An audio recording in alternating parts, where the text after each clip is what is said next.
ปีใหม่สงกรานต์นี่สิเมื่อบ้านอยู่บ่วะไปเมื่อก่อนปีใหม่ค่ะว่าบ่มีเงินเมื่อบ้านอีกเฮ็ดงานก่อนอีก2 ปีค่อยเมื่อเนาะเมื่อ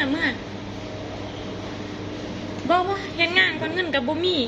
อีก2 ปีค่อยเมื่อบ้านสงกรานต์โอ้ยขอยละอุกใจพี่น้องผู้ใดเป็นคือข่อยแน่คือข่อยได้นี่ซองจิตซองใจอยู่นี่สงกรานต์ปีใหม่อยากกลับบ้านแต่บ่มีเงินใจหนึ่งก็อยากเมื่อใจหนึ่งก็บ่อยากเมื่อคิดอีกแล้วว่าปีหน้าหุ่นอีกปีหน้ามีเงินจึงสิเมื่อคิดอยู่นี่ปัจจัยนี่ก็ว่าอยากเมื่อแต่บ่มีเงินโอ้ยที่เป็นข่อยอุกใจเด้